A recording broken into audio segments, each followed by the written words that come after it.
haven't told many people this, but in my head, I've got thousands of secret worlds all going on all at the same time. I'm also autistic. People tend to diagnose autism with really specific checkbox descriptions, but in reality, there's a whole variation as to what we're like. For instance, my little brother, he's very severely autistic. He's nonverbal, he can't talk at all, but I love to talk. People often associate autism with liking maths and science and nothing else, but I know so many autistic people who love being creative. But that is a stereotype, as the stereotypes for things are often, if not always, wrong. For instance, a lot of people who think autism and think Rain Man immediately. That's the common belief that every single autistic person is Dustin Hoffman, and that's not true.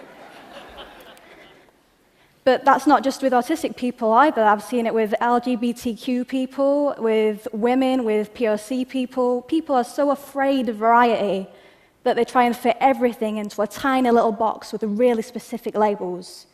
Like, this is something that actually happened to me in real life. I Googled autistic people are, and it comes up with suggestions as to what you're going to type.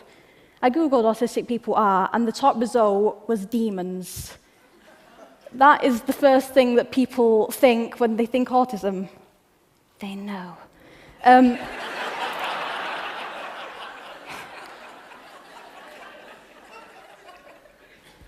One of the things I can do because I'm autistic, it's an ability rather than a disability, is I've got a very, very vivid imagination.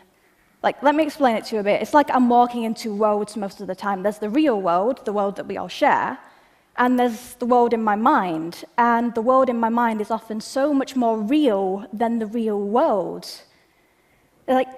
It's very easy for me to let my mind loose because I don't try and fit myself into a tiny little box. That's one of the best things about being autistic. You don't have the urge to do that.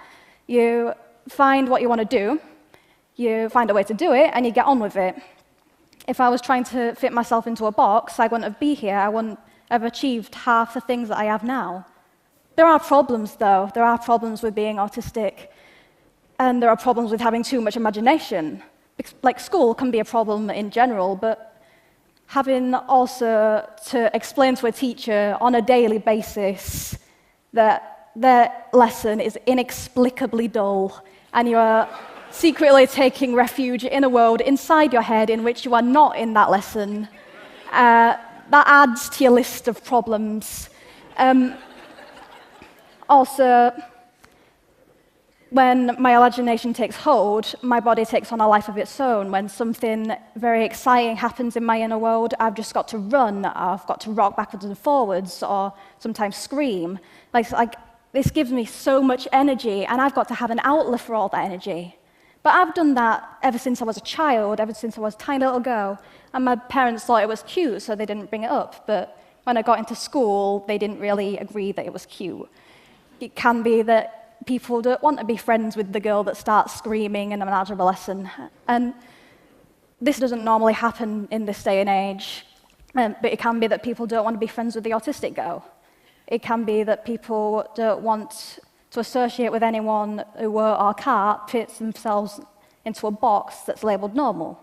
But that's fine with me, because it sorts the wheat from the chaff, and I can find which people are genuine and true, and I can pick these people as my friends. But if you think about it, what is normal? What does it mean? Imagine if that was the best compliment you ever received. Wow, you are really normal. Compliments are, you are extraordinary, or you step outside the box, you're amazing. So if people want to be these things, why are so many people striving to be normal? Why are people pouring their brilliant individual light into a mold? People are so afraid of variety that they try and force everyone, even if people who don't want to or can't, to become normal. There are camps for LGBTQ people or autistic people to try and make them this normal. And that's terrifying that people would do that in this day and age. All in all, I won't trade my autism and my imagination for the world. Because I am autistic, I've presented documentaries for the BBC. I'm in the midst of writing a book. I'm doing this. This is fantastic. And one of the best things that I've achieved, that I consider to have achieved, is I've found ways of communicating with my little brother and sister, who, as I've said, are non-verbal, they can't speak.